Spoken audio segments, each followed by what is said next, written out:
The signs, the gestures, learning the language of your hands to speak to you. Our conversations were short. Your happy grunts were my only clue. But that's all it took for me to understand my desire to speak to you. After going home, I sat my mother down and made her teach me how.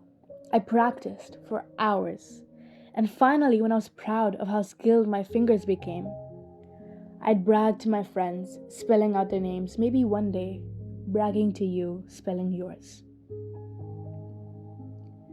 Remember the cool things you showed me when I was a kid? The coins you made appear out of thin air, and the never ending handkerchief. The coloring book, which was blank at first glance, then transformed, colored by the touch of your hand. Do you remember the first trick you taught me? The magic change bag, which could make handkerchiefs change color or vanish, even. Every time a grin would appear on my face, and every time a laugh escaped my mouth, you'd sign to me, "This is real magic," pointing at my smile. You were more than my grandfather. You were my best friend. Your magic tricks never failed to delight me, and your mischievous humor always made me laugh. You taught me so much without ever speaking a word. The magic I cherished was the twinkle in your eye and your bright smile. Then darkness came uninvited, like a melody off key. I remember when my mother told me what had happened to you. The blinker light in the car slowly faded, and it was just us two in the darkness. Our sobs quietened down until there was nothing but the sound of our heartbeats, like two drums pounding in unison. My mother packed the bottle of whiskey for you in our luggage at the airport. I wondered why she didn't refuse for the sake of your health, but back then I did not understand the comfort you found in familiar things. The excitement to meet you had not let me sleep on the plane, like fireflies dancing in my stomach. But when we finally rang the doorbell, I felt my heart drop to my stomach when you opened the door. It felt like a punch in the gut when I saw your pale skin, how skinny you became, how weak you looked. Regretting waking you at 2 a.m., I saw you weak but smiling. And whenever we had meals on the dining table, you would always show off your feeding tube leading to your stomach.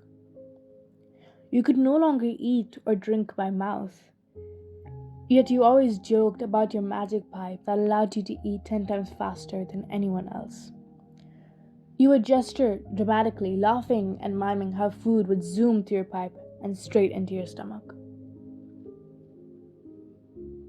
I watched as my grandmother took out ice cream from the freezer for the whole family to share, except you, and I didn't realize that the cancer claimed your throat as its home for you to not have a bite. But I still wondered why you could not even have a taste. But back then, I didn't realize how it would chip on the dignity you tried to maintain. Nights were restless, filled with echoes of your coughs. A tear slipped as you took pills and finally slept for the first time in a long time. And then another, when I came across a picture of you on my uncle's story with a caption that announced your death. I sat there, completely unaware of what had happened, among strangers. Tears found my cheeks, catching me off guard. Your still hand, your quiet heart. I wasn't there. Instead, I was on stage, singing to people who didn't know you. I wondered if I should have been at the airport with my mother and maybe seen you one last time. Your hand, once full of stories, lay still. Your heart, once strong, was quiet in another place. Knocking on the door, luggage in hand, my father with me. The family was there, but you were missing.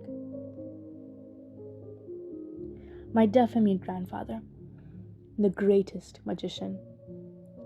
As his final act, he vanished from this world, leaving me, his eager audience, to confront the emptiness he left behind.